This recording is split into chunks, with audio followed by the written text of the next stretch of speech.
다시 한번 인사할까요? 할렐루야. 주 안에서 반드시 잘 될 것입니다. 오늘도 이 기쁜 주일 아침에 성전에서 예배하고 온라인으로 참여하는 여러분들 하나님의 은혜와 평강이 함께하길 주의 이름으로 축복합니다. 오늘은 그럼에도 불구하고 하나님의 은혜는 있다. 그럼에도 불구하고 하나님의 은혜는 있다 라는 제목으로 하나님 말씀 증거하겠습니다. 사람들은 어떤 재앙이나 불행이 다가올 때 그 원인을 찾으려고 노력을 합니다. 왜냐하면 그래야 다음 불행이나 또 어떤 재앙이 올 때 그것을 피할 수 있기 때문에 그렇습니다. 그런데 때로는요, 도저히 사람이 예측할 수 없고 도저히 이해할 수 없고 감당할 수 없는 재앙이나 불행이나 어려움이 올 때가 있다는 겁니다. 그때는요, 사람들이 어떻게 하느냐, 이유를 몰라요. 원인도 몰라요. 그럴 때는 그 불행을 당한 그 사람의 탓으로 돌리려고 한다는 것입니다. 그렇지 않으면요, 사람은요, 심리적으로 불안해서 제대로 있을 수가 없어요. 저 사람이 잘못했기 때문에 저런 재앙을 받은 거야. 저 사람 분명히 죄가 있었을 거야. 왜냐하면 그런 사람 예측 못하는 재앙은 누구라도 맞을 수 있지 않습니까? 나한테 오면 어떡합니까? 얼마나 무섭습니까? 제가 예전에 한번 저희 학교에서도 제가 대학 다닐 때 저희 큰 그 강당이 있었는데 이제 예배도 함께 드렸는데 거기 보면요, 하늘에 스피커가 달려있지 않습니까? 이 스피커가 이거보다 한 두세 배가 되는 거대한 스피커가 천장에 달려있는데 또 공교롭게도 그 밑에 사람이 있는 거예요. 제가 항상 그 예배를 드릴 때마다 거기 가면, 야, 분명히 하늘에 있는 건 언젠간 떨어질 텐데 저거 떨어지면 저 밑에 있는 사람 지금은 떨어져도 다칠 사람이 없잖아요. 얼마나 안심이 됩니까? 저는 항상 예배를 드릴 때마다 그걸 쳐다봤어요. 뭐든지 하늘에 있는 건 언젠간 떨어진다. 저거 떨어지면 어떡하지? 그런 일이 안 벌어집니까? 그러니까 이러한 예측할 수 없는 어려움이나 이런 게 그것이 무섭게 느껴지면요, 온전히 살 수가 없는 겁니다. 지나가다 갑자기 차가 부딪힐지, 땅이 꺼질지, 번개 맞을지, 그 공포에 사로잡히면요, 살 수 있습니까? 없어요. 그럴 때 이렇게 생각하면 됩니다. 야, 저 번개 맞은 사람은 죄가 있으니까 저렇게 된 거야. 나는 죄가 없으니까 괜찮아. 이렇게 심리적으로 안정을 취하려고 한다는 것입니다. 근데 이게 어느 때 가장 많이 드러난 줄 아십니까? 바로 코로나 때였어요. 이 코로나 때 정말 많은 이런 일들이 있었습니다. 코로나 걸린 사람은 죄가 있습니까? 없습니까? 죄 없잖아요. 억울하죠, 오히려. 그런데 처음에 코로나 걸렸을 때 너 때문에 걸렸어. 저 사람 때문에 한국에 왔어. 저 사람 때문에 경기도에 들어왔어. 그렇게 난리가 나고 마치 그 사람이 잘못된 곳에 간 것처럼, 뭔가 잘못된 행동을 하고 법을 어긴 것처럼 매도하고 비난해서 그 사람 책임으로 돌리는 많은 모습들을 우리가 볼 수 있었다는 겁니다. 대표적인 사건이 뭘까요? 바로 대구 신천지 코로나 사건이에요.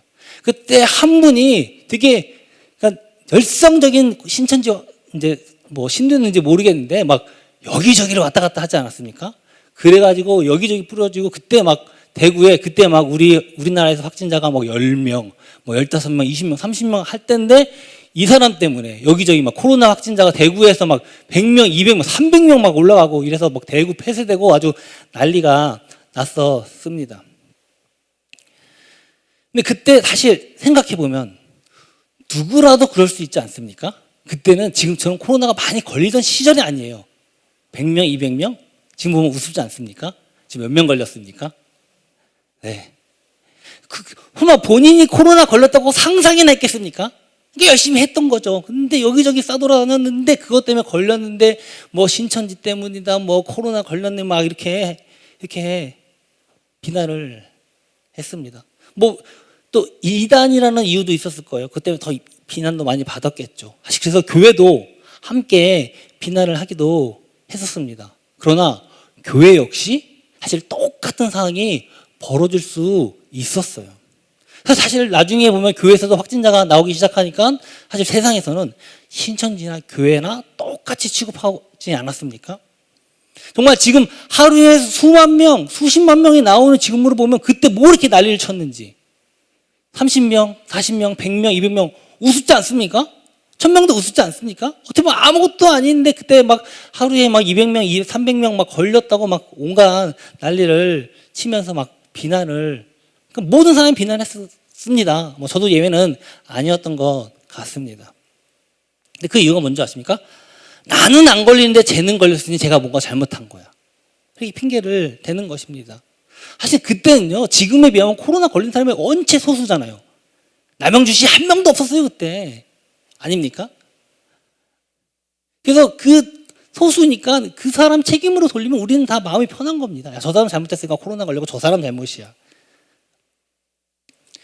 그런데 예수님 당시에 유대인들도 똑같은 생각을 갖고 있었다는 겁니다. 재앙이나 불행은 당하는 그 사람의 문제라는 거예요. 죄가 있어서, 뭔가 잘못한 게 있어서 그 사람이 당하는 거라는 겁니다. 오늘 본문에 보니까 이 문제로 몇 사람들이 예수님을 찾아옵니다. 제가 볼 때는 아마도 예수님의 제자일 수도 있고 12제자 말고 혹은 제자가 아니더라도 예수님을 따르거나 적어도 예수님의 가르침을 들으러 온 사람들인 것 같습니다. 그들이 예수님께 그 한 사건에 대해서 이야기를 하면서 어떻게 예수님이 생각하시는지를 물어본 것입니다. 우리 누가복음 13장 1절 오늘 본문입니다. 그때 마침 두어 사람이 와서 빌라도가 어떤 갈릴리 사람들의 피를 그들의 제물에 섞은 일로 예수께 아뢰니. 당시의 유대 총독은요, 빌라도라고 하는 로마 사람이었습니다. 근데 그는요, 믿지 않는 사람이잖아요. 하나님을 모르는 사람이에요. 우상 숭배하는 사람이에요. 그래서 당시에 그 예루살렘에 로마 신상 혹은 그 어떤 우상 그런 신상을 세우려고 했어요. 그러니까 그것들로 인해서 유대인들이 가장 치를 떠는 게 뭡니까? 우상 아닙니까? 우상. 우상 때문에 자신의 이제 조상들이 또 이제 바벨론 포로로 끌려가기도 하고. 그래서 굉장한 유대인들의 반발이 있었습니다. 폭동이 일어났어요. 그러자 빌라도가 그 로마 군대를 보내서, 그 당시에 로마 군대 하면 최고의 군대 아닙니까? 폭동 일으킨 유대인들을 아주 잔인하게 학살을 했어요.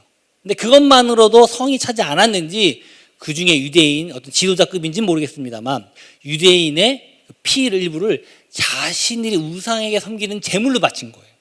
그래서 거기 보니까 피를 섞었다, 성경은 이렇게 이야기를 하고 있습니다. 근데 이게 그 당시 유대인에게 너무나도 충격적이고 치욕이고 있을 수가 없는 거예요. 우상 숭배도 끔찍하고 우상이 들어서는 것도 끔찍한데 거기 예배 드리는 정도가 아니라 자신이 거기에 제물로, 자신의 유대인이 제물로 바쳐진다니 어떻게 하나님이 택한 백성 가운데 그런 일이 있을 수 있습니까? 이건요, 자신들에게 치욕적인 일인 거예요. 저주받은 일인 거예요. 그들은요, 도저히 감당할 수 없는 그 치욕스러운 일을 당하자 그 원인을 로마 병정 빌라도가 잘못한 건데 그 사람에게, 당한 사람에게 탓을 돌리기 시작한 겁니다. 야, 저 죽임당한 저 유대인은 뭔가 그 전에 죄가 많아서 저랬나 보다. 저런 저주를 받았나 보다. 그래서 저렇게 끔찍한 일을 당한 거다라고 사람들이 생각했던 것입니다. 그것에 대해서 예수님께 이야기를 하면서 물어본 것입니다. 근데 그때 예수님께서 뭐라고 대답하셨냐? 그 대답은요, 너무나도 놀라우면서도 당황스럽게 하는 말씀이었습니다. 누가복음 13장 2절에서 3절입니다. 대답하여 이르시되 너희는 이 갈릴리 사람들이 이같이 해 받음으로 다른 모든 갈릴리 사람보다 죄가 더 있는 줄 아느냐? 너희에게 이르노니 아니라. 너희도 만일 회개하지 아니하면 다 이와 같이 망하리라. 아멘. 이 말인즉슨요, 죽임당한 갈릴리 사람들이 다른 사람보다 죄가 많아서 그런 게 아니라는 겁니다. 너희들, 그러니까 예수님 말씀을 듣는 사람, 그 질문한 사람일 수도 있고 그곳에 있는 제자일 수도 있겠죠. 너희들이나 그 죽임당한 갈릴리 사람이나 별반 다르지 않다라고 하는 겁니다.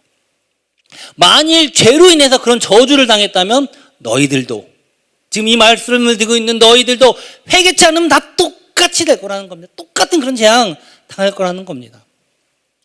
충격적이지 않습니까? 우리도 그렇게 당할 수 있다는 겁니다. 대구 신천지 코로나 사건 때 이렇게 얘기했어요. 신천지니까, 이단이니까. 그래서 하나님께 벌 받아서 저렇게 코로나 걸린 거, 코로나 퍼뜨리고 다닌 거 아닌가? 그래서 여기저기 퍼뜨린 거야. 이렇게 생각하는 기독교인들도 굉장히 다수가 그랬습니다. 심지어는 벌 받았다 이렇게 설교하는 목사님도 있었습니다. 제가 그 영상을 들은 기억이 납니다. 신천지 믿어서 이단이니까 코로나 걸린 겁니까? 그렇게 생각하면 참 우리 마음이 편하겠죠? 코로나와 신천지 연관이 있습니까? 없습니다. 신천지는 신천지고 코로나는 코로나예요. 아무런 연관이 없어요. 그럼 우리도 마찬가지 아닙니까? 그러면 저도 코로나 걸렸고 우리 목사님도 코로나 걸리고 여기 코로나 걸리신 분 꽤 많은데 죄 져서 코로나 걸렸습니까? 이단이어서 코로나 걸렸습니까? 아니지 않습니까?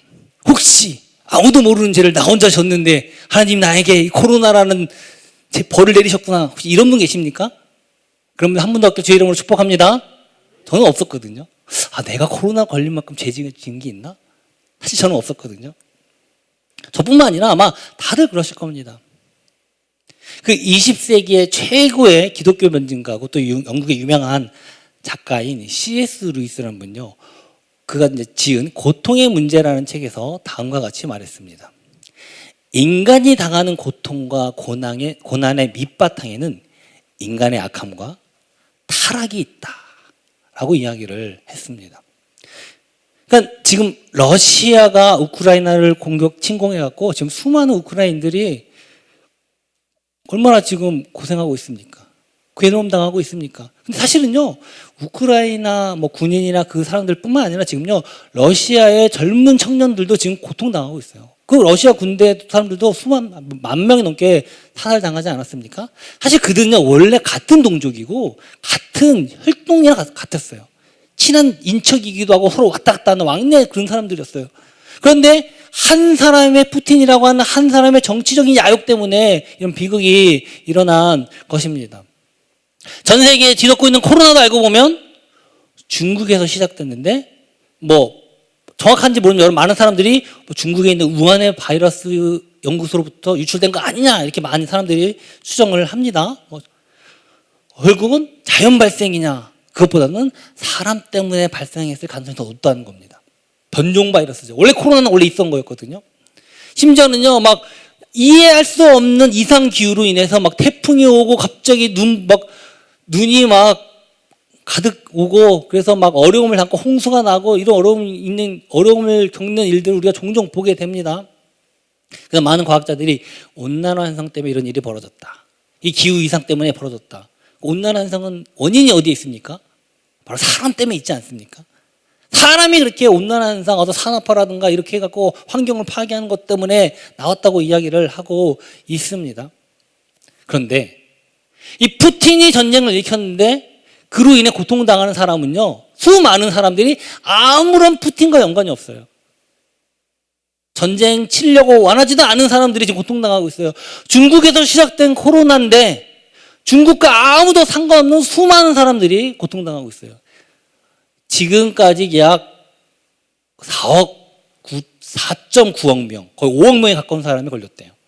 그리고 죽은 사람이 거의 600만 명에 가까운데 실제로 이건 이제 공식적인 통계만 그렇고 비공식, 집계되지 않은 것 비공식 통계까지 예를 들어 인도라든가 아프리카의 수많은 사람들 다 집계 못했거든요. 하면 약 2천만 명이 넘었을 거라고 추정하고 있더라고요. 2천만 명이 넘었으면요, 1920년대 스페인 독감보다 더 죽은 사람이 많은 거예요. 그때는 1,700만 명이 사망을 했거든요. 6억 명이 걸리고. 그러니까 재앙인 거죠. 코로나요, 그렇게 보면요, 재앙인 겁니다. 2천만 명이 넘는 사람들이 죽임을 당한 거예요. 전혀 상관없는 사람들이 이렇게 죽임을 당하고 있다는 겁니다. 자연재해도 마찬가지 아닙니까? 온난화 산업화 일으킨 사람 따로 있고 그것 때문에 고통당하는 전혀 상관없는 사람들이 홍수 피해로 집을 빼앗기고 고통당하고 있는 것입니다. 근데 보니까 성경에도 그런 일이 있어요. 가장 악한 이스라엘 왕을 뽑으라고 하면 아합 왕이 있는데 그 아합 왕이 너무나도 하나님을 떠나서 우상 숭배하니까 하나님이 재앙을 내리십니다. 그래서 3년 반 동안 비가 안 오게 돼요. 가뭄으로 북이스라엘의 모든 백성이 고통을 당하게 된 것입니다. 저희 가족이요, 그 2년 동안 코로나에 안 걸리려고 얼마나 노력했는지 아십니까?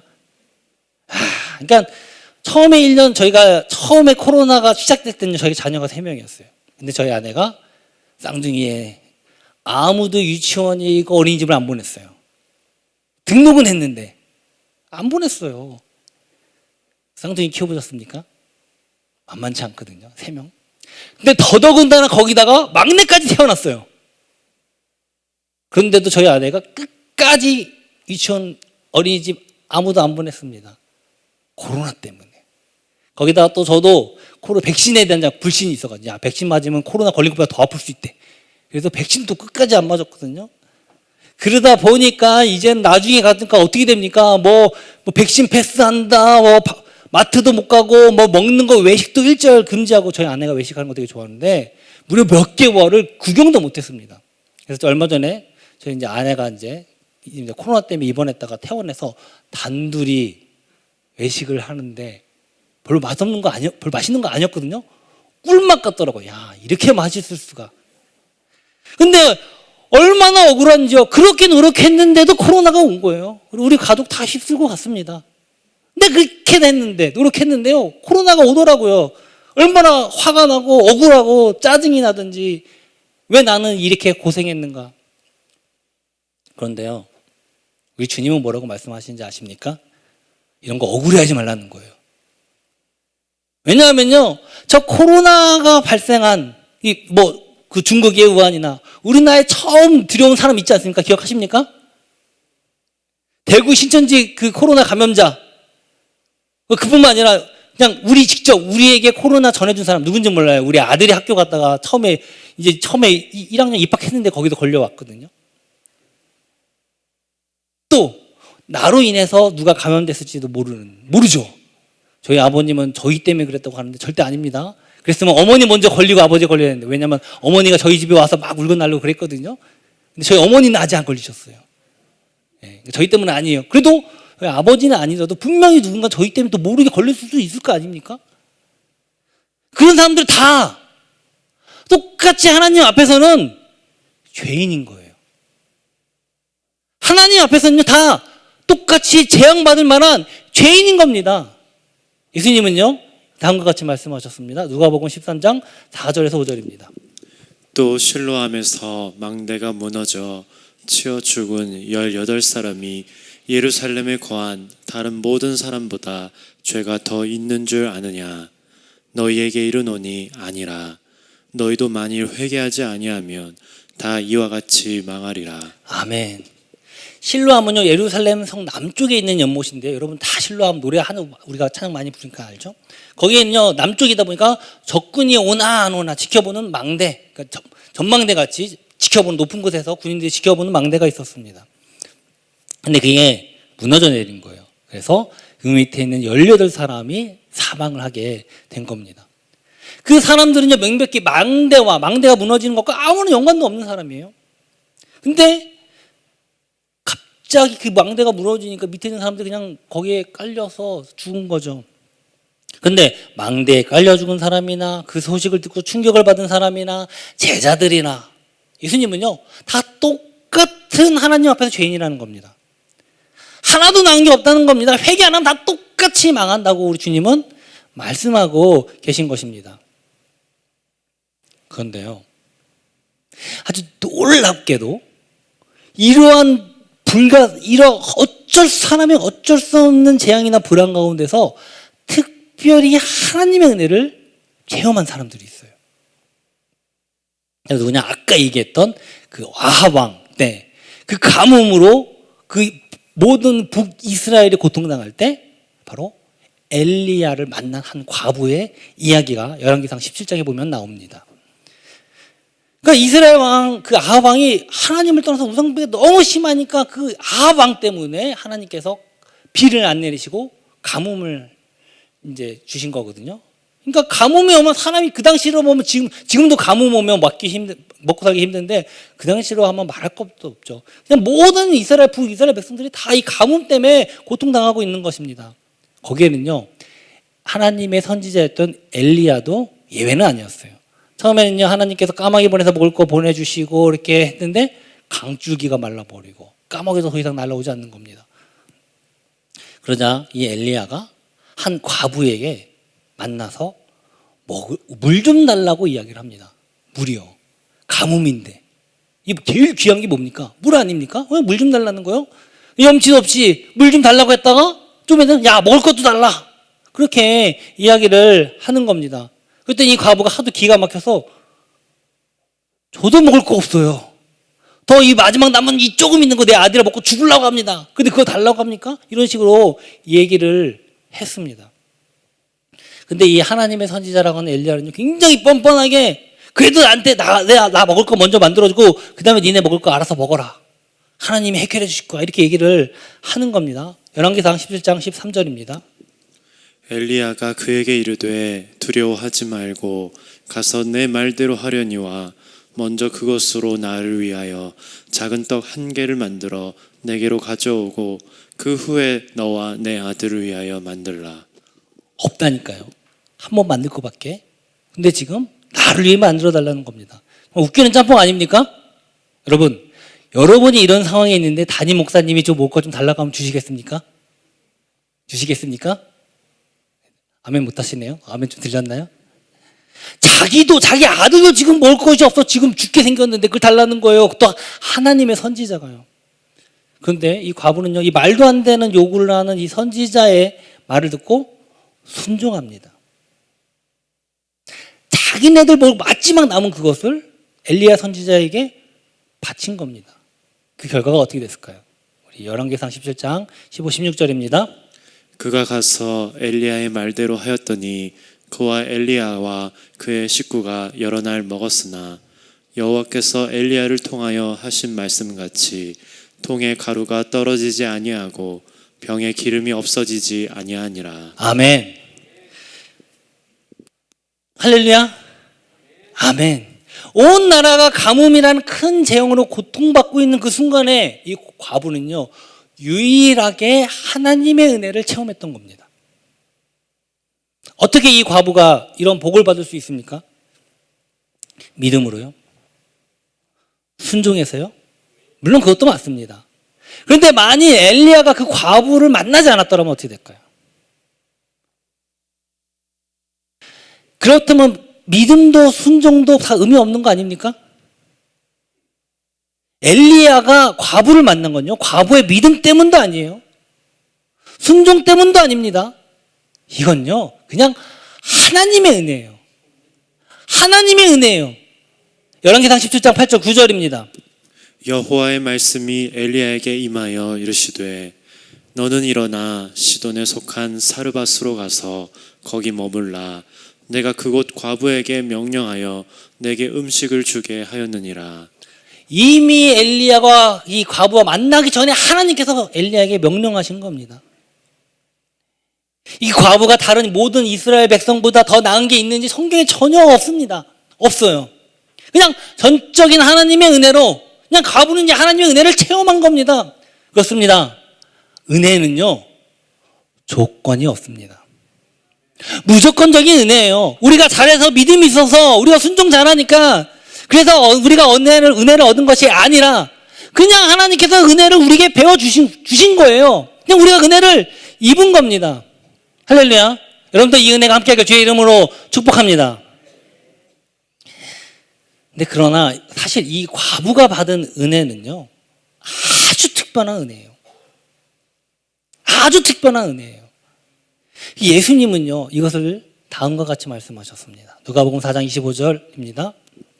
내가 참으로 너희에게 이르노니 엘리야 시대에 하늘이 3년 6개월간 닫히어 온 땅에 큰 흉년이 들었을 때에 이스라엘에 많은 과부가 있었으되 엘리야가 그중 한 사람에게도 보내심을 받지 않고 오직 시돈 땅에 있는 사렙다의 한 과부에게 뿐이었으며 또 선지자 엘리사 때에 이스라엘에 많은 나병 환자가 있었으되 그 중에 한 사람도 깨끗함을 얻지 못하고 오직 수리아 사람 나아만 뿐이었느니라. 아멘. 아멘입니까? 이 모든 믿는 자가 이런 은혜를 다 받으면 얼마나 좋겠습니까? 모든 사람이 이런 재앙이 당했을 때 기적을 체험하고 죽을 병 불치병에 걸려도 나음을 받고 완전히 사고가 부도났는데 하나님이 지혜를 주셔서 다시 재기하고 성공해서 이런 간증의 주인공이 되면 얼마나 좋겠습니까? 그런데 다 그렇지는 않다는 거예요. 다 그렇지는 않다는 겁니다. 하나님 어떻게 그럴 수 있습니까? 누구는 이렇게 은혜를 베풀어 주시고 누구는 안 해주시고 너무 불공평한 거 아닙니까?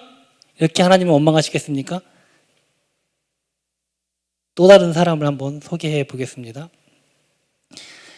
예수님과 제자들이 길을 가다가 한 구걸하는 거지를 보게 됩니다. 근데 그 사람이 보니까 태어날 때부터 앞을 못 보는 맹인이었던 것입니다. 그러니까 맹인이니까 할 게 뭐가 있습니까? 거지밖에 할 게 없겠죠. 그래서 지나가다가 제자들이 예수님께 물어봅니다. 예수님, 저 거지 맹인은 왜 저렇게 저주를 받았습니까? 부모의 죄 때문입니까? 자기의 죄 때문입니까? 아니, 태어날 때부터 맹인이니까 이건 뭐 누가 할 수 있는 게 아니지 않습니까? 뭐 엄마가 어떻게 할 수도 없는 거고, 뭐 그런데도 부모의 죄 때문이니까 결국은 자기의 죄 때문이니까 이렇게 물어보는 것이었습니다. 그때 예수님은요 이렇게 말씀하셨습니다. 요한복음 9장 3절입니다. 예수께서 대답하시되 이 사람이나 그 부모의 죄로 인한 것이 아니라 그에게서 하나님이 하시는 일을 나타내고자 하심이라. 아멘. 이 말씀을 하시군요. 그 거지 맹인의 눈을 고쳐주셨어요. 그게 바로 실로암에서 씻으라 했던 그 사건입니다. 여러분도 이 맹인이 받은 은혜가 여러분과 함께하길 주의 이름으로 소망합니다. 정말입니까? 정말입니까? 그럼 먼저 맹인이 되셔야겠네요. 태어날 때부터 이 저주받은 맹인으로서 태어나야 이 은혜 체험하는 거 아닙니까? 태어날 때부터 맹인이면 이거 저주입니까? 행복입니까? 저주죠. 불행이죠. 사실 솔직히 말하면요, 저는요 이런 은혜는 이 특별한 은혜 아닙니까? 근데 저는 별로 그렇게 체험하고 싶지 않아요. 태어날 때부터 맹인으로 나온다는 거는 상상하고 싶지 않습니다. 여러분, 오늘날도요 아기 태어나면 가장 먼저 뭐 확인하는 줄 아십니까? 손가락 5개 멀쩡한, 손가락 10개, 발가락 10개 멀쩡한 거 그거부터 확인합니다. 이미 태아 때 다 초음파 찍어서 확인하거든요. 그래도 태어나자마자 제대로 5개 있는지 10개 있는지 다 확인시켜줘요. 저희 애 4명 다 그렇게 확인받았습니다. 그러니까 이 타지 멀쩡하게 태어나는 것이 얼마나 좋은 겁니까? 어떻게 보면 당연한 건데 얼마나 귀한 거 아닙니까? 근데 이 맹인의 은혜를 체험하려면 태어날 때부터 맹인으로 태어나야 한다니까요. 여러분, 이런 특별한 은혜는요 하나님의 특별한 목적이 있습니다. 한번 따라해 볼까요? 하나님이 하시는 일을 나타내기 위함이다. 그렇습니다. 특별한 기적, 이런 특별한 표적, 특별한 은혜는요 하나님이 특별한 목적을 위해 하나님께서 하나님의 전적인 은혜로 택하신 거예요. 재앙이 되었던, 불황이 되었던, 그 가운데 특별한 은혜를 받아서 회복되었던, 또 누구는 받지 못한 특별한 은혜를 받았던, 이건요 전적인 하나님의 은혜예요. 하나님이 하실 일을, 하나님의 영광을 나타내기 위해서 하나님이 특별히 선택한 은혜라는 겁니다. 그렇다면 우리는 뭘까요? 많은 사람들이 누리지 못했던 특별한 은혜를 얻은 그 과부의 은혜도 아니고, 이 중에 있는지도 모르겠습니다만, 또 다른 사람이 당연히 누려야 할 것을 누리지 못하다가 하나님의 특별한 은혜로 얻은 그 거지 맹인과 같은 그것도 아닌, 이도 저도 아닌 우리가 누리는 은혜는 뭘까요? 우리 본문 6절에서 9절 한번 함께 읽어보도록 하겠습니다. 이에 비유로 말씀하시되 한 사람이 포도원에 무화과 나무를 심은 것이 있더니 와서 그 열매를 고였으나 얻지 못한지라. 포도원 지기에게 이르되 내가 3년을 와서 이 무화과 나무에서 열매를 구하되 얻지 못하니 찍어버리라. 어찌 땅만 버리게 하겠느냐. 대답하여 이르되 주인이여 금년에도 그대로 두소서. 내가 두릅하고 거름을 줄이니 이후에 만일 열매가 열면 좋거니와 그렇지 않으면 찍어버리소서 하였다 하시니라. 아멘. 여러분, 진짜 은혜가 뭔지 아십니까? 그건요 진작에 멸망받아 마땅한 죄인들인데 아직 멸망받지 않았다는 겁니다. 아직 푸틴 살아있어요. 코로나는요 우리의 죄로 하나님이 내린 심판이 아닙니다. 물론 그 시작은 인간의 잘못된 것 때문에, 인간의 타락과 죄로 스스로 자초한 것일 수도 있습니다만, 하나님께서 죄로 인해서 인간을 멸하시기 위해서 내린 재앙이 아니라는 겁니다. 만일 코로나가 정말 하나님이 우리의 죄악으로 멸하시려고 내린 재앙이라면요, 살아남을 사람 한 명도 없습니다. 한 명도 없어요. 있겠죠. 한두 명? 대홍수 때 하나님께 심판받아서 멸망한 그때 추정은요, 지금 인구보다 많았을 수도 있다고 이야기합니다. 성경대로라면 사람들이 1000살 넘게 살았잖아요. 그때 구원받은 사람은 노아 가족 8명, 전 세계 중에 노아 가족 8명만 구원받았어요. 소돔과 고모라에서 구원받은 사람은 단 3명이었습니다. 롯과 롯의 2딸들. 다 재앙으로 멸망받았어요. 우린요, 지금 하나님의 은혜로 지금 여기 있는 것입니다.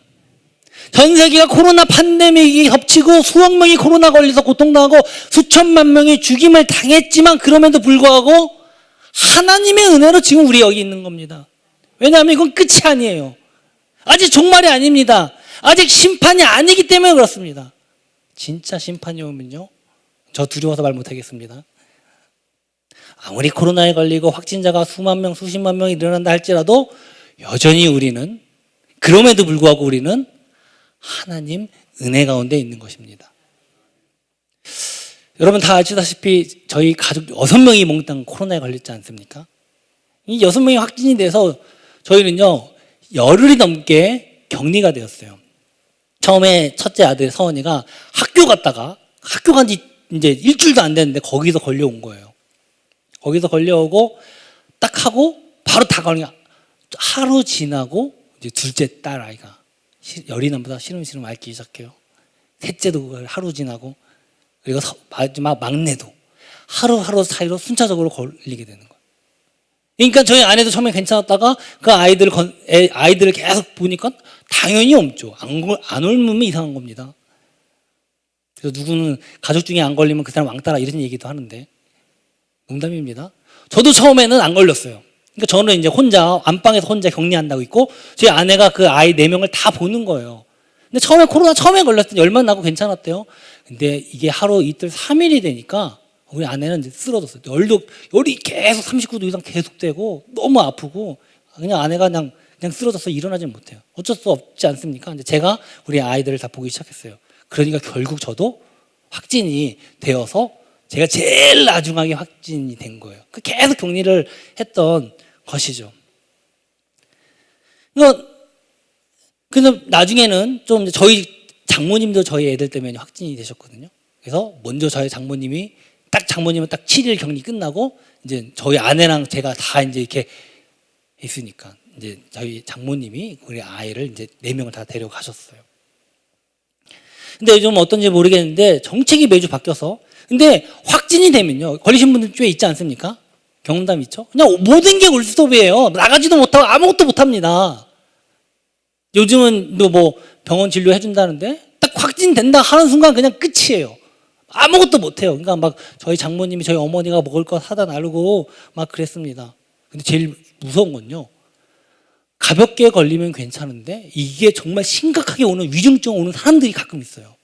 젊은 사람도 옵니다. 나이 드신 분들이 많이 온다고 하지만, 근데 저희 아내가 너무 심각한 거예요.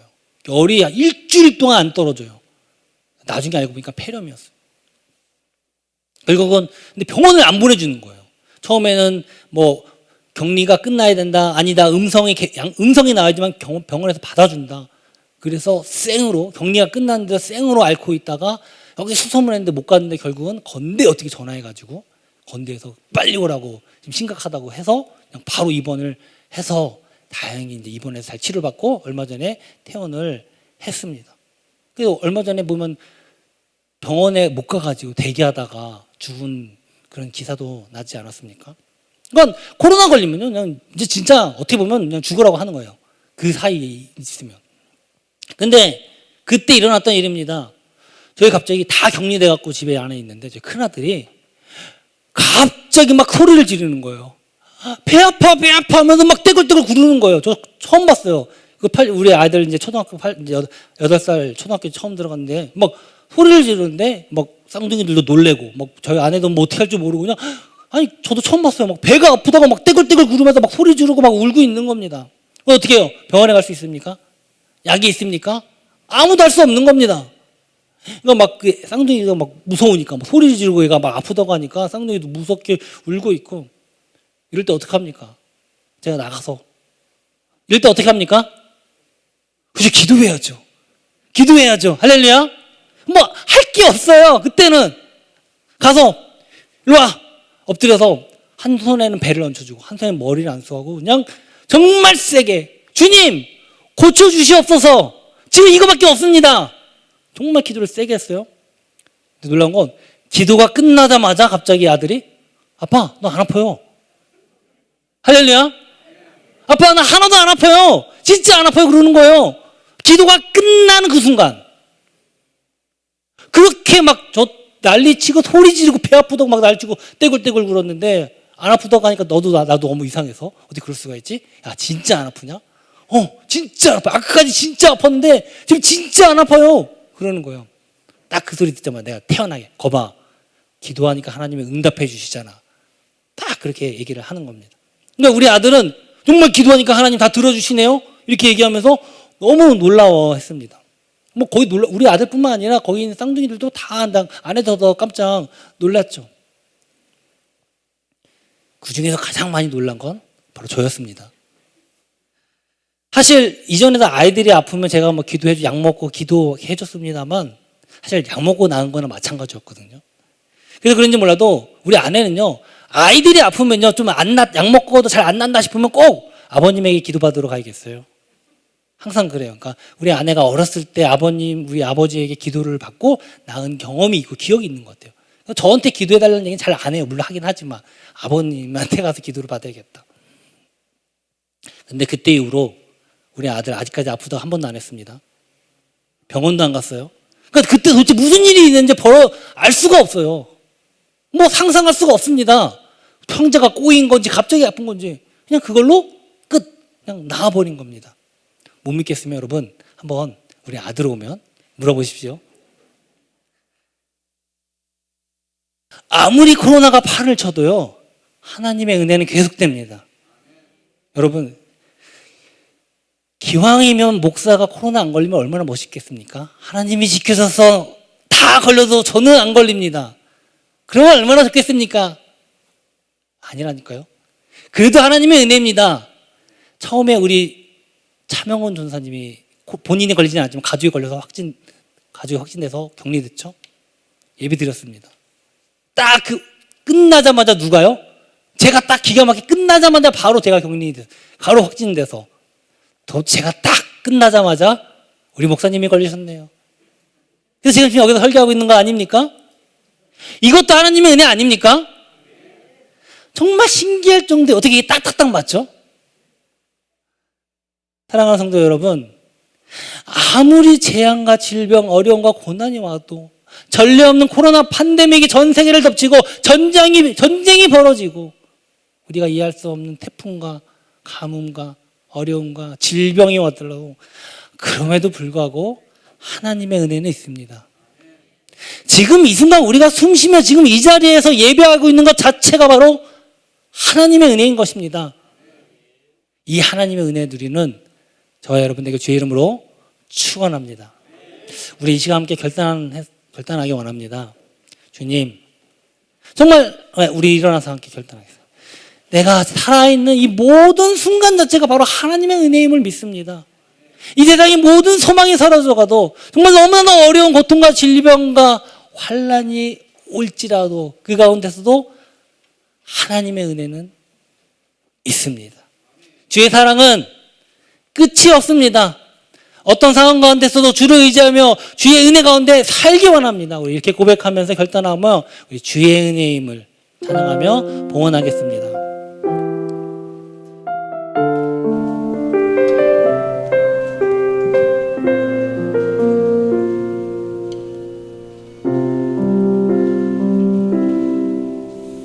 주 나의 모습 보내 상한 나의 맘 보시네 주